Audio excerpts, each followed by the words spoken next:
Ooh, here are 4 things they forgot to tell you in driving school.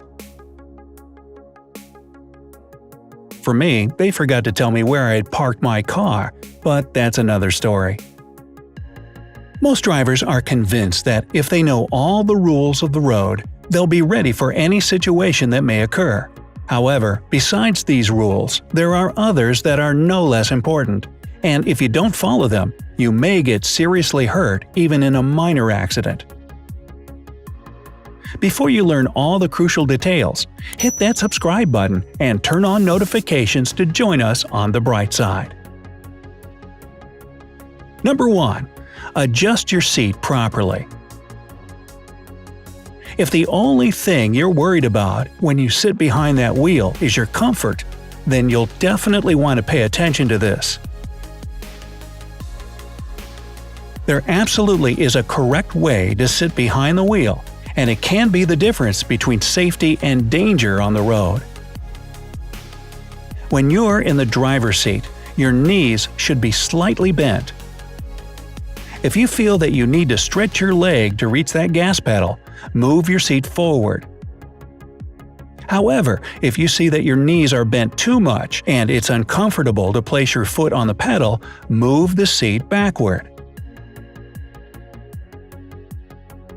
There should be a gap between the seat and the back of your knees that's about 2 fingers wide. Besides, when your legs are in the proper position during driving, you'll avoid knee pain. Your seat should be positioned in such a way that your hips are at the same level as your knees. If you can't clearly see out of all the windows or through the windshield, raise your seat. If your car doesn't allow you to change the height of your seat, then put a cushion on it. This will help level your hips with your knees. If you follow these recommendations, you'll find yourself in the right position that doesn't put too much pressure on your back. On top of that, it's the least exhausting one during a long road trip. Now, let's get into the nitty-gritty. For example, most people tend to act on instinct when they get into an accident. Almost everybody will prop their hands against the steering wheel and their feet against the floor and pedals right before the crash.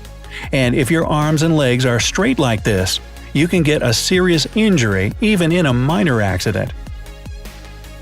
You should also be mindful of how close or far away your body is to the steering wheel and pedals. The backrest should be reclined at about a 100-degree angle. This is the most comfortable position for your body.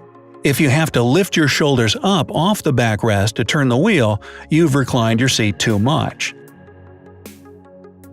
At the same time, if you have to hunch as you're driving, move the backrest back a bit. Your seat is properly adjusted if you can easily reach the steering wheel and your elbows are slightly bent. Make sure that your seat has lumbar support. This is a raised part at the bottom of the backrest. This support should be at the same level as your waist. If there's no lumbar support in your car, use a rolled-up towel or a removable foam support that can be bought separately. Pay attention to the headrest as well. Your head should be positioned right in the center of it. If the middle of the headrest is lower or higher than your head, pull it up or push it down as needed. Ideally, the top of the headrest should be aligned with the top of your head. And finally, make sure your steering wheel is in the right position. The bottom of the steering wheel should be about a palm's width away from the top of your leg. Also, try stretching your arm out in front of you. If you can put your wrist on the top of the steering wheel, the distance is correct. The best and the only correct way to hold the steering wheel is at 9 3. This is when you imagine that your steering wheel is the face of a clock. Put your left hand where the 9 would be on the clock, and your right hand goes on the 3. By placing your hands this way, you'll have the best control over the steering wheel and thus over your car. Besides that, always keep both hands on the wheel when you're driving. Not only is it safer, but it also prevents you from twisting your spine. You see, when you drive using only one hand, it can result in serious back pain, especially if you drive frequently. Finally, this hand position keeps your hands and arms out of the way if you're in an accident and the airbag in the steering wheel is deployed. 2.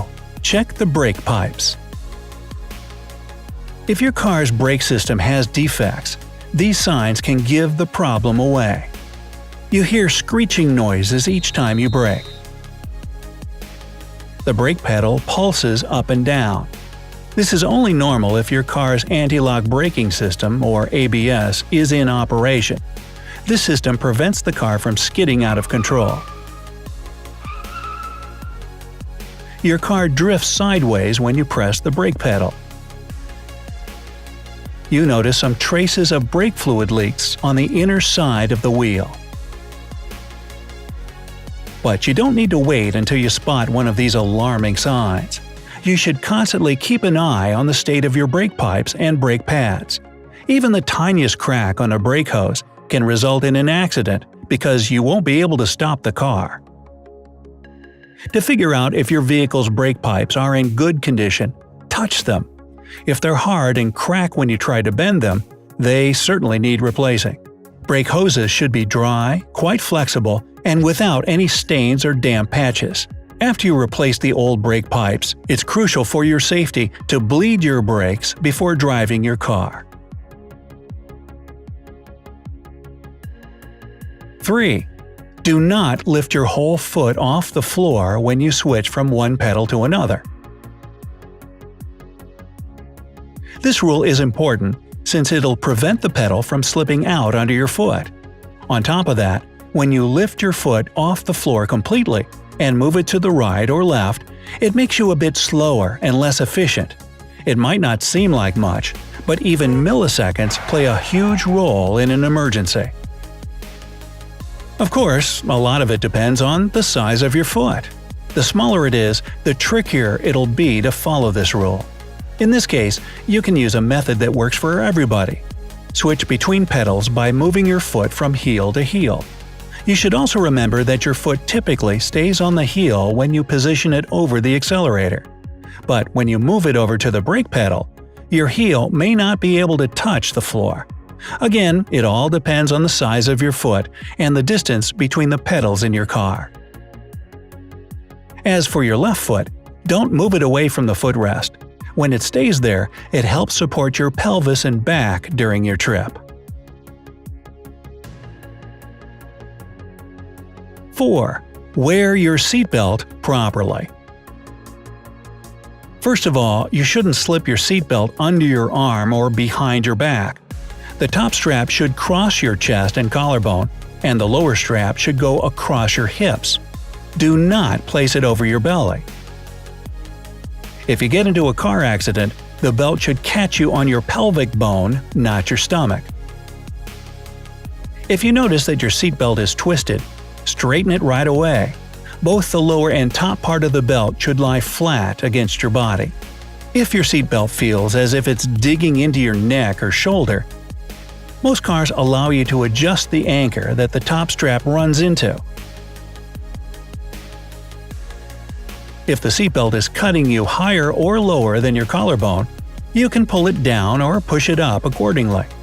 If your car seatbelts aren't adjustable, you can always slide the seat further up or back. If nothing helps, get a padded belt cover. They can be found in most stores. And finally, always listen for a clear click when you fasten the belt. Give it a good tug each time just to be sure.